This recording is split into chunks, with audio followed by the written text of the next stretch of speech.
This week we're going to be talking about some federal laws that are in place to protect investors, regulate insider trading, and also prevent antitrust situations or promote competition.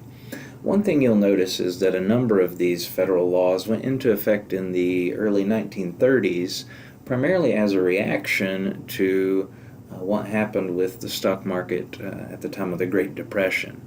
It was very unregulated, and so these regulations came in to hopefully provide some stability and protect investors and prevent another stock market crash like they had around the time of the Great Depression. So the first federal law that I want to mention is the Securities Act of 1933. It prohibits fraud and stabilizes the securities industry by requiring disclosure of essential information related to issuance of securities to the investing public. One of the biggest requirements is the requirement of this registration statement that all non-exempt securities are supposed to file with the Securities and Exchange Commission, the SEC, before an investment can be offered to the public.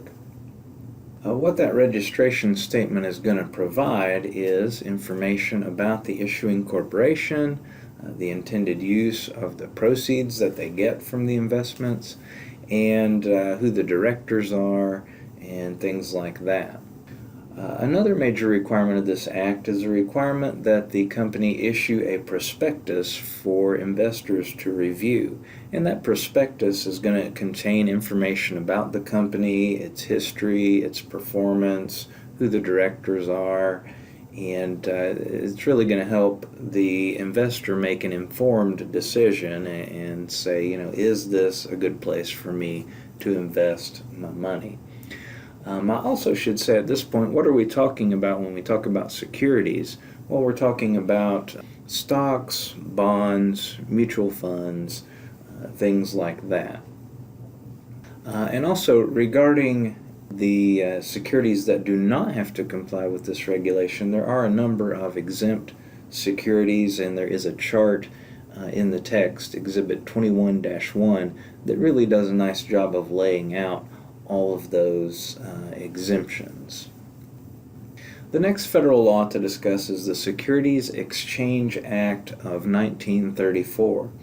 It provides for regulation and registration of securities exchanges, brokers, dealers, and national security associations. And this is a way for the government to sort of keep an eye on the people that are engaged in the business of trading and selling and buying securities, and make sure that they're behaving and that they're playing by the rules and that they're not misleading or harming the clients that they might be working for.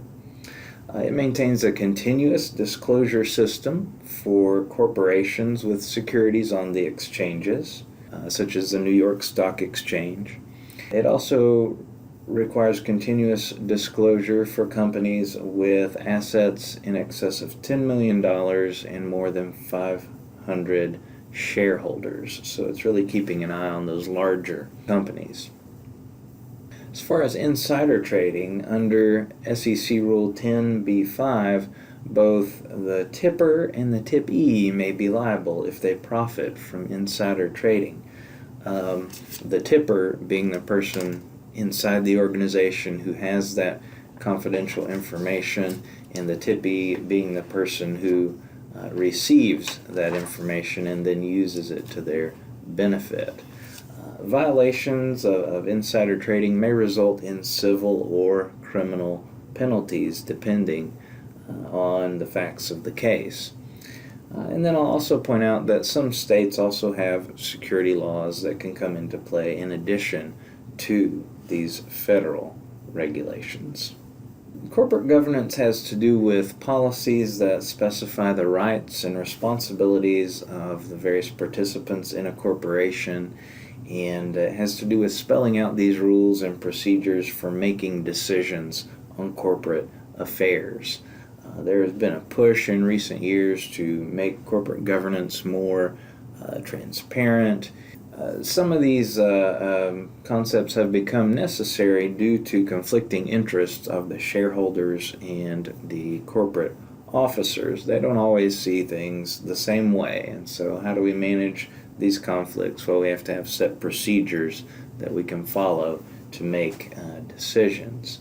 A big focus in corporate governance is on higher accountability, and examples of things that might be done to encourage that higher ability are auditing, providing legal protections for the shareholders so that they can take action against the officers if the corporate officers are doing things that the shareholders do not approve of, internal controls within the company, and then ongoing monitoring of the company.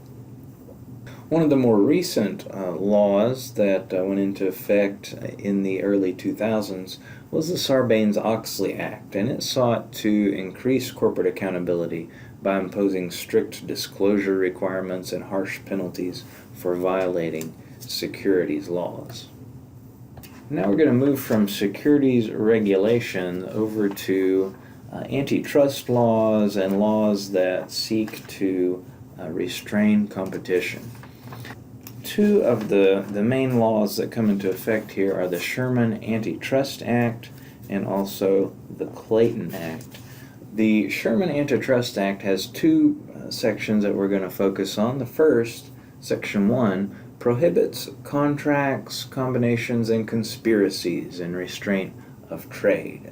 It prohibits horizontal restraints where companies in the same industry get together and engage in price fixing, or they may get together and say, hey, we're all members of this trade association, so all members in this association are going to agree to do things a certain way or to set a certain price. It also prohibits group boycotts, so a group of competitors in an industry coming together and boycotting a particular supplier or something like that, because those things would restrain trade. It also prohibits vertical restraints, so placing territorial or customer restrictions or resale price maintenance agreements or refusing to deal with certain suppliers. Those vertical restraints are going to be prohibited. Under Section 2, the Act is concerned with prohibiting monopolies and attempts to monopolize. And a monopoly is a situation in which there is one single seller or maybe a few very limited sellers that basically control the entire market, such that there's really not any meaningful competition. And so we want to prohibit that and limit that. As far as jurisdictional requirements, this Act only applies to activities that have a significant impact on interstate commerce. If you remember, this is a federal law, and Congress can only regulate, under the Commerce Clause, interstate commerce. And so you'd have to be looking for that significant impact on interstate commerce. One other concept mentioned in the text is a per se rule, and this is used when restraints on trade are so anti-competitive that they just can't be justified. And if a restraint rises to that level, then it would be considered illegal per se as a matter of law. The second rule that might be used is the rule of reason.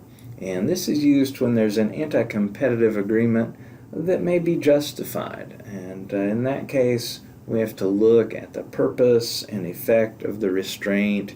And if it is justified, then the agreement may be allowed to remain.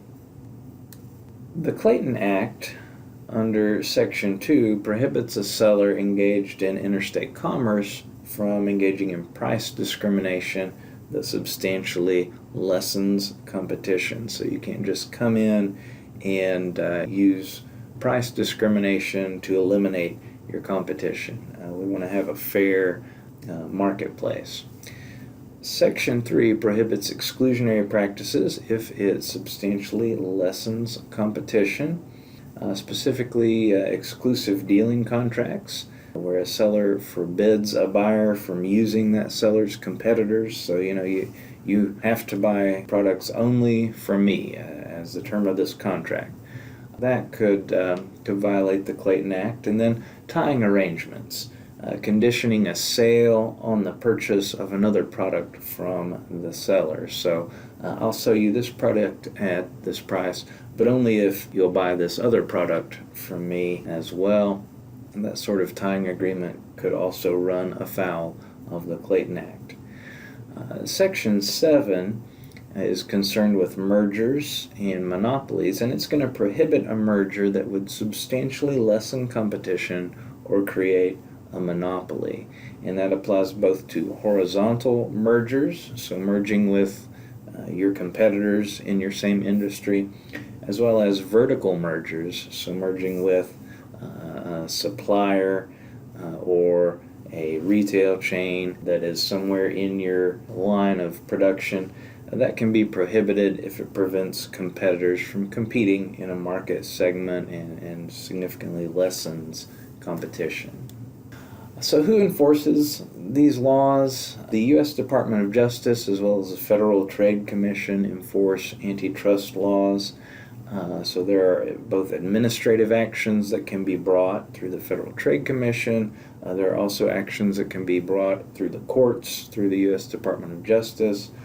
Also, private individuals may file suit if they are aware of a violation of the Sherman or Clayton Act. As far as exemptions, there are a number of entities and activities that are exempt from antitrust regulations, and I would refer you to your text for that information.